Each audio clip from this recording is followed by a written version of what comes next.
Jair Bolsonaro e Lula vão disputar o segundo turno da eleição presidencial no dia 30 de outubro. O candidato petista teve vantagem numérica na votação desse domingo. O atual presidente, que disputa a reeleição, começou a apuração em vantagem, mas com cerca de 70% das urnas apuradas, houve a virada por parte de Lula, que terminou o pleito com 48,2% dos votos contra 43,3% do chefe do executivo. Em números, foram 57.258.115 votos para Lula contra 51.071.277 votos para Bolsonaro. Simone Tebet foi a terceira candidata mais bem votada, com 4,1%, e Ciro Gomes terminou com 3%. A disputa também foi acirrada nos estados, nos quais Lula venceu em 14 e Bolsonaro em 12, mais o Distrito Federal. A vantagem do petista foi registrada em Alagoas, Amapá, Amazonas, Bahia, Ceará, Maranhão, Minas Gerais, Pará, Paraíba, Pernambuco, Piauí, Rio Grande do Norte, Sergipe e Tocantins. Já o presidente derrotou Lula no Acre, Distrito Federal, Espírito Santo, Goiás, Mato Grosso do Sul, Paraná, Rio de Janeiro, Rio Grande do Sul, Rondônia, Roraima, Santa Catarina e São Paulo. Após ser decretado o segundo turno, Lula se mostrou confiante da vitória e fez agradecimentos. Eu sempre achei que a gente ia ganhar essas eleições. E quero dizer para vocês que nós vamos ganhar essas eleições. É apenas uma...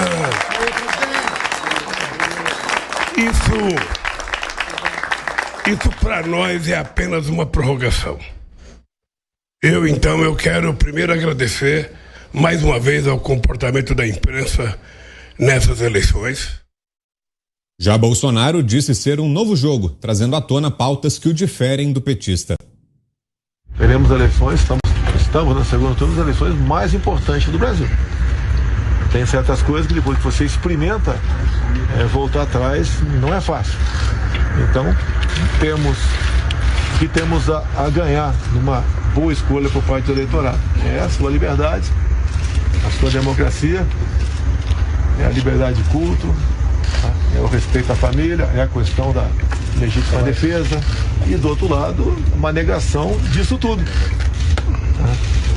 É o desrespeito para com a família, é a legalização de certas coisas que os pais não desejam para os seus filhos, é a volta do MST, como o Lula bem disse, né?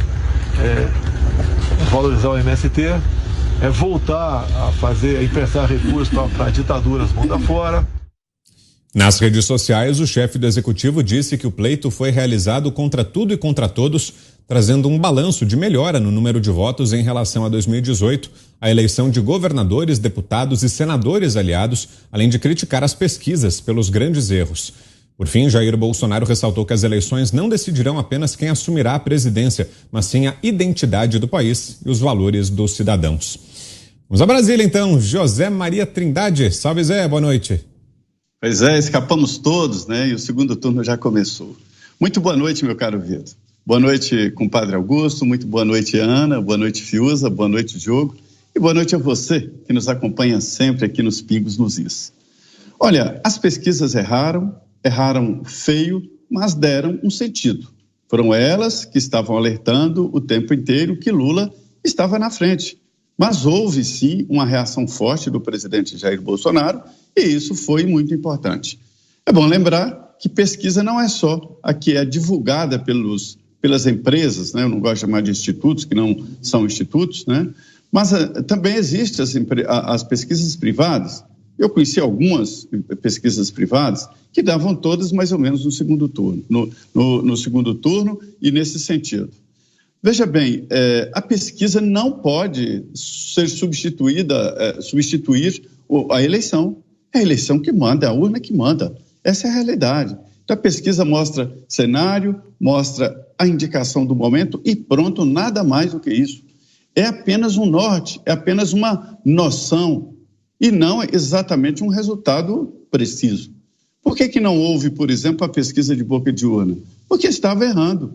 E a pesquisa é feita da seguinte forma, não é em quem você vai votar, em quem você acabou de votar. E as pesquisas de boca de urna acabavam dando resultados errados, para se ter uma ideia. Então, a pesquisa erra tanto na coleta de dados, como também o eleitor muda. Ele fala uma coisa e vota em outra. É lá, na urna, na hora de apertar o número, que o eleitor decide em quem votar. Então, essa é a realidade. Então, assim... Um pouquinho instável a conexão do Zé, daqui a pouco a gente devolve para ele retomar o comentário. Vamos seguindo então com a análise do Diogo Schelp em cima do resultado final e dessa definição de que teremos segundo turno na eleição presidencial entre Lula e Bolsonaro. Schelp, boa noite. Boa noite, Augusto, Guilherme, Ana Paula, boa noite, Zé Maria, boa noite a todos que nos acompanham. Com certeza, em relação às pesquisas, primeiramente, elas erraram muito, erraram feio, em relação aos estados, principalmente, nas corridas estaduais, as disputas para senador, nesses levantamentos, realmente, os erros foram espantosos. A gente vê, por exemplo, o caso de São Paulo, o candidato do presidente Jair Bolsonaro, Marcos Pontes, o astronauta Marcos Pontes, teve uma votação muito superior à soma dos outros dois candidatos, que era o Márcio França e o Edson Aparecido, que somados não conseguiam chegar na votação de Marcos Pontes. E mesmo assim, Marcos Pontes nas pesquisas aparecia em segundo. Esse e outros casos mostram aí um erro muito grande nas disputas estaduais. No caso da disputa nacional, os institutos de pesquisa, a maioria deles, acertaram na votação do ex-presidente Lula. E erraram principalmente no tamanho da votação que Bolsonaro teve. Alguns chegaram até perto. Teve a pesquisa MDA-CNT, por exemplo, que chegou perto, errou ali por 3,6 pontos da margem de erro, né? Um pouco fora da margem de erro, 1,5 ponto fora da margem de erro. O Paraná Pesquisas também com uma diferença um pouco maior, um erro um pouco maior da votação do presidente Jair Bolsonaro.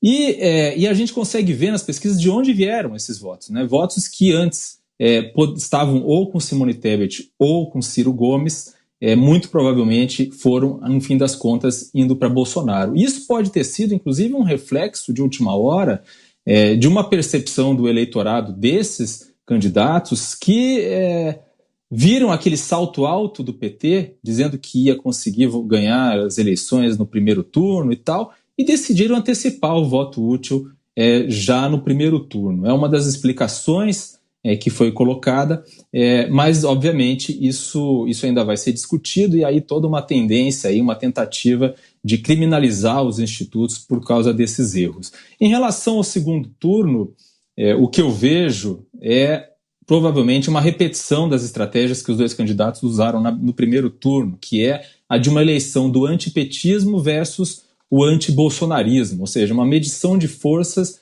entre rejeições. A gente vai ter, ajudando o Bolsonaro nesse segundo turno, certamente dois governadores que foram eleitos com grande margem já no primeiro turno, que foi o governador do Rio de Janeiro e o governador de Minas Gerais, que está aí negociando um possível apoio. E o Lula vai ter um desafio muito grande em São Paulo, né? São Paulo manteve a tradição de impor derrotas ao PT, colocou Haddad para trás de Tarcísio de Freitas, que é outra coisa que não estava sendo prevista pelos institutos de pesquisa, um dos erros maiores aí que a gente viu, mostrando uma grande força do bolsonarismo em São Paulo, e vai ser uma pedreira, tanto para Lula quanto Haddad, conseguir recuperar votos ou conquistar votos em São Paulo, que é o maior colégio eleitoral e que pode fazer a diferença aí nesse segundo turno. Então é uma segunda eleição, são 4 semanas aí de campanha.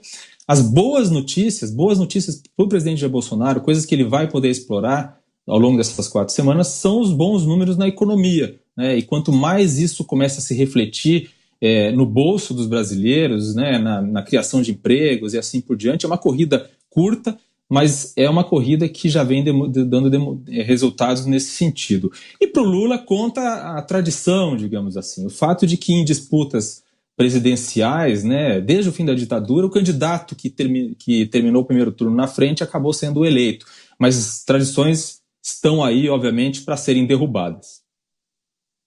A análise agora é da Ana Paula Henkel, direto de Los Angeles, nos Estados Unidos. Oi, Ana, boa tarde. Boa noite para vocês aí no Brasil, Vitor, boa noite aos parceiros de bancada e muito boa noite à nossa audiência maravilhosa, uma boa semana a todos. Vitor, eu vou começar o meu comentário lendo um tweet do economista Leandro Ruschel, que diz o seguinte: o curioso caso do presidente que elege todos os seus candidatos, mas não confirma o mesmo número de votos para ele mesmo. É uma eleição que foi, sim, cheia de perguntas, uma eleição onde precisamos demonizar, sim, os institutos de pesquisa, porque o que eles fizeram não foram erros, eles não cometeram erros. Quem comete erros, eu cometo erro quando eu entrava na quadra para disputar uma Olimpíada pelo Brasil e errava o saque para fora, no meio da rede. Isso é erro. O que os institutos fizeram foi um estelionato eleitoral criminoso. O que eles fizeram foi mentir. Eles se juntaram aí no conglomerado partidos políticos no Congresso de oposição, partidos políticos no STF, comandados inclusive por ministros do STF/TSE, partidos políticos na velha imprensa, os traidores, né, aí dentro do contexto político do próprio presidente Jair Bolsonaro, a imprensa do Despiora, a imprensa que tentou desumanizar o presidente Bolsonaro durante 4 anos, chamando de nazista, de fascista, explorando a violência política que eles dizem tanto condenar, explorando a violência política, promovendo artigos e cenas com réplicas aí de morte do presidente Bolsonaro, seja encenando numa cena de filme, no presidente sendo assassinado numa motociata, ou jogando futebol com a réplica da cabeça do presidente. Esse conglomerado, o presidente ontem, ele não estava sozinho nas cédulas Jair Bolsonaro e Luiz Inácio. Era Jair Bolsonaro, Luiz Inácio / conglomerado. E esse conglomerado, esse consórcio, tem os institutos de pesquisa que erraram, mas erraram feio. E nós temos falado aqui, Vitor, durante algumas semanas já, que o passado desses institutos, dessas lojinhas de porcentagem, como muito bem colocou Augusto Nunes, lojinhas de porcentagem, que são vendidos resultados. É uma feira de vontades. O que vocês querem? A verdade é essa. Eles erraram muito. Eles erraram com números abissais. Uma diferença assim, de 14, 15 pontos. O Datafolha, por exemplo, a diferença das urnas, Vitor, foi de 5,18%. O Datafolha deu uma diferença de 14,7%. O IPEC, o antigo Ibope, deu diferença de 18%. Chegou ali nos 14%, mas deu diferença de 18%. O IPESP, diferença de 13,5%. O Atlas, 9,2%. O Quest, 11%. O MDA, 8,6%. Ou seja, isso aqui não é erro. Isso é indução, isso é criminoso e é preciso começar a falar sobre uma CPI dos institutos de pesquisa. Bom, daqui a pouquinho a gente vai falar mais justamente sobre os institutos de pesquisa e os pedidos para a CPI, que vai tratar desse tema, mas agora devolvo aqui a José Maria Trindade, já de volta aqui com a gente. Pode concluir, Zé. Pois é, aí tirando um pouco aí, depois nós falamos dos institutos de pesquisa e vamos falar das eleições. O presidente Jair Bolsonaro, Vitor, acabou enfrentando ali uma dificuldade muito grande com setores que ficaram fora do Palácio do Planalto intencionalmente. O presidente destruiu caminhos fáceis para o dinheiro público e é esse grupo que está se armando contra o governo. E a previsão é de que se não houver uma mudança, o presidente Jair Bolsonaro ganha exatamente por conta disso. Porque a partir de agora, só os dois, todos vão conhecer exatamente quem são os defensores do presidente Jair Bolsonaro e do ex-presidente Lula. O segundo turno é feito exatamente para isso. Veja bem que o grupo político tradicional, né, esses que estavam acostumados a amarrar presidentes da República, isso é antigo, desde Sarney, os partidos políticos vêm fazendo esse trabalho junto ao Palácio do Planalto, junto a governos, exatamente para dominar os governos. E o presidente Jair Bolsonaro disse, olha, peraí, não é assim. A coisa pública é para os brasileiros. E aí, o que aconteceu? Esses grandes setores se uniram contra exatamente o presidente Jair Bolsonaro. Eu acho que foi uma grande vitória. Uma vitória, sim, do presidente Jair Bolsonaro. Eu sempre falei aqui que o desafio dele era ir para o segundo turno, e ele conseguiu. Mais do que isso, ele elegeu uma base eleitoral muito grande. Deputados aí campeões de votos em todos os estados. E isso é, sim, um capital político muito grande, e isto significa que o segundo turno será diferente. E eu sei que é raro alguém ter menos votos do que no primeiro turno, né? Mas isso pode acontecer exatamente através da conscientização. Será um segundo turno longo, né? Uma campanha longa, 28 dias, isso não é pouco, só os 2 candidatos, e aí todos saberão o que é de um jeito e o que é de outro. Você, suas observações sobre as eleições desse domingo, Guilherme Fiuza. Boa noite, Fiuza. Boa noite, Vitor. Boa noite a todos. Eu queria saber, em primeiro lugar, onde foi parar o sistema inexpugnável. Eu ouvi isso, acho que eu não sonhei. Eu ouvi o senhor Luiz Roberto Barroso dizer isso. Eu ouvi o senhor Luiz Edson Fachin dizer isso. Eu ouvi o senhor Alexandre de Moraes dizer isso, sempre com muita ênfase, né, com um pouco de raiva, como ele é peculiar, sempre naquele tom ameaçador. Quem mentir sobre esse sistema será levado à delegacia. Foi nesse clima que nós fomos para essa eleição. Então eu tenho, acho que como cidadão, o direito de perguntar, onde é que está o sistema infalível? Ora, nós estamos vendo vídeos, né, por todo o país, porque foi proibido o celular dentro da cabine de votação, mas não na sessão eleitoral. Então, eu trouxe aqui várias vezes, não porque eu seja especialmente atento, não, porque isso é óbvio. Trouxe aqui várias vezes, por exemplo, uma reivindicação que não foi atendida, de que os boletins de abstenção deveriam ser divulgados imediatamente, por conta justamente dessa prática de se, evidentemente, aqueles que têm má fé, né, existem, de ir lá e votar, né, no lugar de quem não foi votar. Só que foi muito pior, né? Estão abundantes os vídeos daqueles que chegaram para votar e já tinham votado no seu lugar.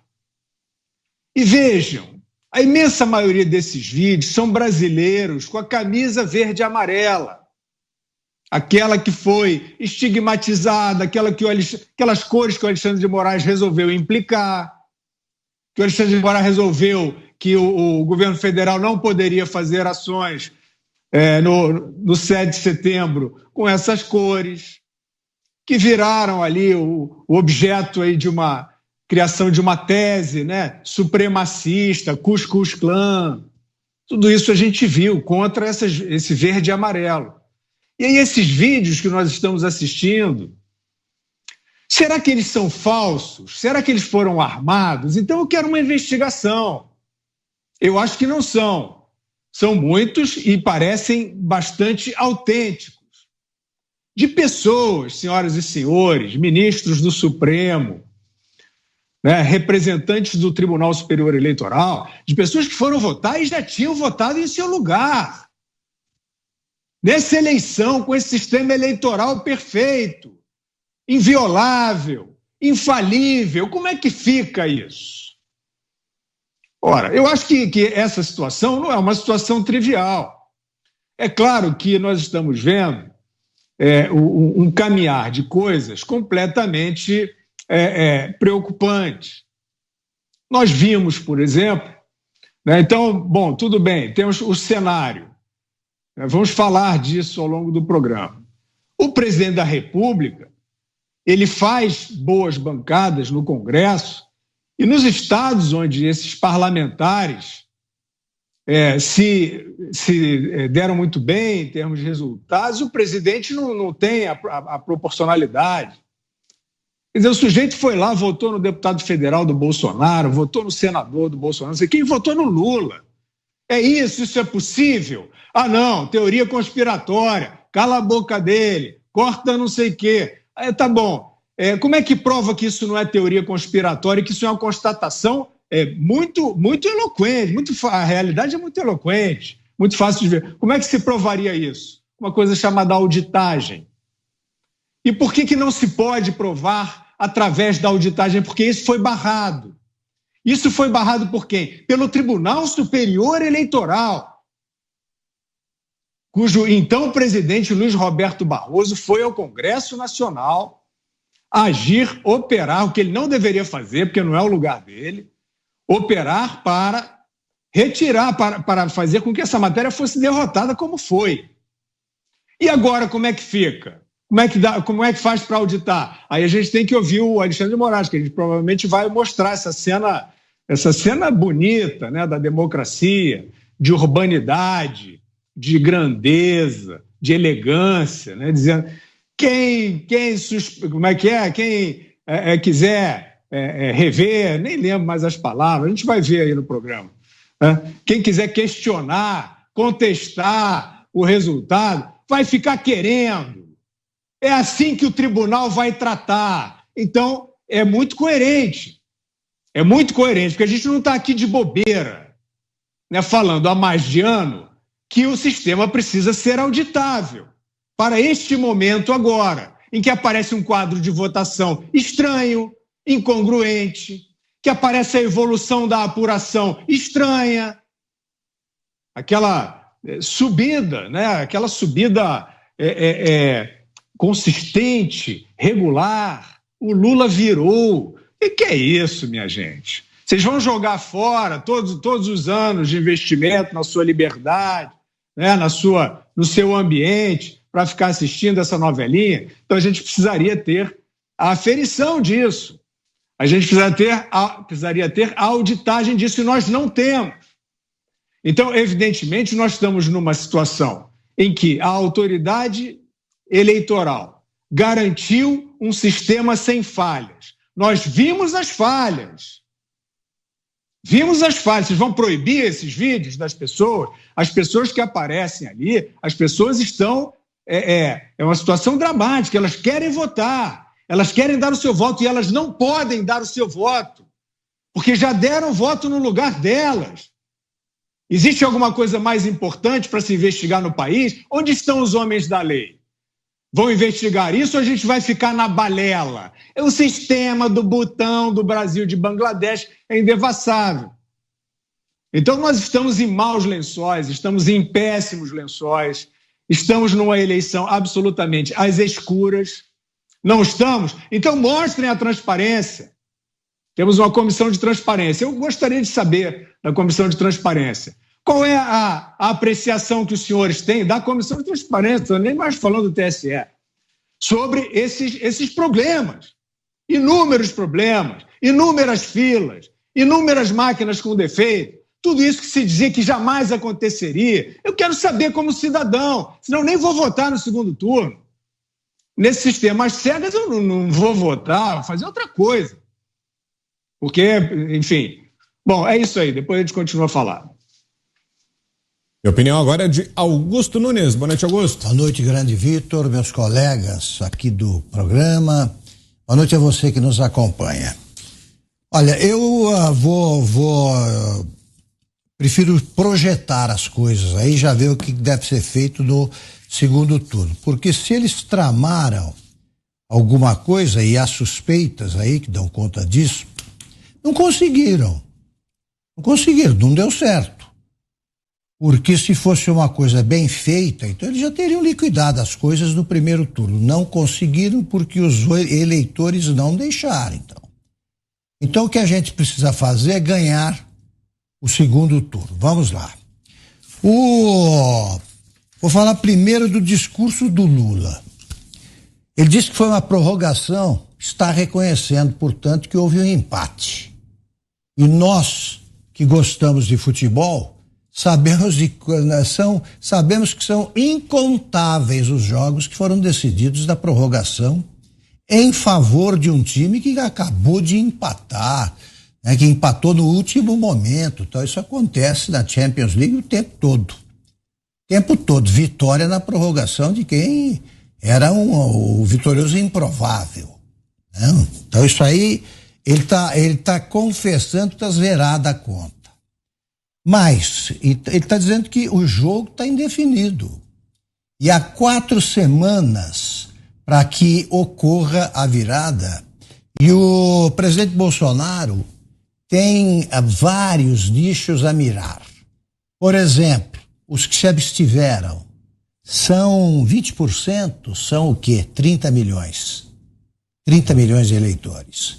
Você some a isso os que votaram em branco ou anularam o voto. E você tem também os eleitores do Ciro Gomes e da Simone Tebet.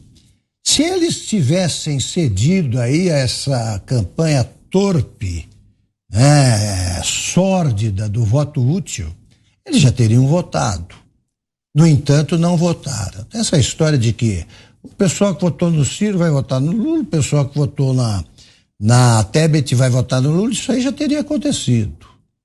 Mas o Lula vai acabar já, como foi mencionado aqui, vai contar com o apoio de governadores eleitos em estados importantíssimos para ajudá-lo nesse trabalho de buscar os votos que faltaram. Poucos. Vai ter aqui uma eleição quente em São Paulo e que vai ser, e que vai eleger, evidentemente, o Tarcísio de Freitas, porque o eleitorado do Rodrigo Garcia, que foi o terceiro, é antipetista, claramente. É o que sobrou do PSDB, essas coisas, né? E alguns outros partidos aí que deixaram seus eleitores na orfandade ao se aliar ao PSDB. Então, você tem a melhorar votação em São Paulo, votação no Rio Grande do Sul, votação no Rio de Janeiro, porque são governadores já eleitos. Minas Gerais, ele vai atender o Bolsonaro, sim, aquela regra que virou uma norma obrigatória. Precisa ganhar em Minas? Ganha no segundo turno. Tem a menor importância ter perdido agora no segundo turno. O discurso dos dois candidatos mostra com a estratégia já em andamento, que é o Bolsonaro. Outro meio perplexo, que é o Lula, porque é difícil você comemorar empate. Essa vitória por esta diferença mostra o seguinte, para resumir a questão das pesquisas e analisá-las rapidamente. O Lula desceu na pesquisa, ele perdeu pontos. Se ele acreditou nas pesquisas, ele tinha um certo patamar, desceu. O Bolsonaro subiu. Um levantamento feito pela Poder Data, deixa eu achar aqui, ele mostra que dos 9 institutos de pesquisas, empresas de pesquisas, apenas 2 não previram a possibilidade de vitória no primeiro turno. Só 2. Os outros insistiram nisso, está aqui. Apenas o Paraná Pesquisas e o Poder Data colocaram o Lula à véspera da eleição com uma votação que não daria que era insuficiente para vencer no primeiro turno. Os outros, muito simples. Bolsonaro foi da fantasia para a realidade, ele percorreu a seguinte trajetória, ele tinha 37 na véspera da eleição, no IPEC e no Datafolha, e subiu para 43 e 35. Essa diferença supera a margem de erro e mostra a má fé. O Lula caiu de 51% dos 2 institutos na véspera para 48,25%. Está fora da margem de erro. Então, os institutos são empresas que apostam na vitória do primeiro turno para induzir, ela tem reflexo sim, as pesquisas. Por quê? Porque os doadores da campanha se retraem, porque o ânimo dos cabos eleitorais, dos simpatizantes do candidato é abalado, porque você coloca em dúvida a possibilidade de vitória de quem fica abaixo a campanha inteirinha, de quem deveria perder em todos os estados importantes, segundo as pesquisas. E é o seguinte, quando de 9 institutos, 7 erram, tá, fragorosamente, alguma coisa de errada, muito errada aconteceu. Era 51 pontos num, Atlas deu 50,7. Se isso aí não é apostar na vitória do primeiro turno, eu não sei o que é.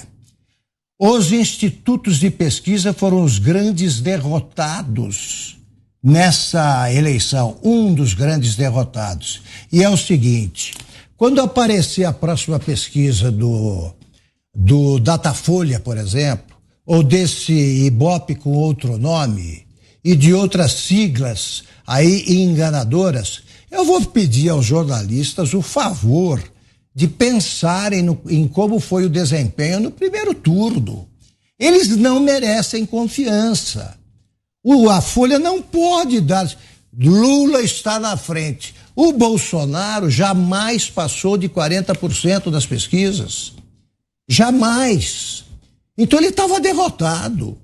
Ele chegaria, na melhor das hipóteses, muitos milhões de votos atrás do Lula, e isso não aconteceu. O próprio comício da vitória, que não houve, do PT mostra isso. O desânimo. Ali, o Lula, não, houve empate. Ele admitiu. E o Datafolha passou a campanha inteira, e esse IPEC também, não admitindo a possibilidade de haver esse empate, de haver essa história do segundo turno. Você provoca o seguinte efeito: o candidato, além de fazer a campanha, ele tem de tranquilizar os inquietos com pesquisas falsas. E depois a gente vai para frente e vai analisar o resultado nos estados, e é aí que o desastre das lojinhas de porcentagem assume proporções cósmicas. Daqui a pouco tratamos disso.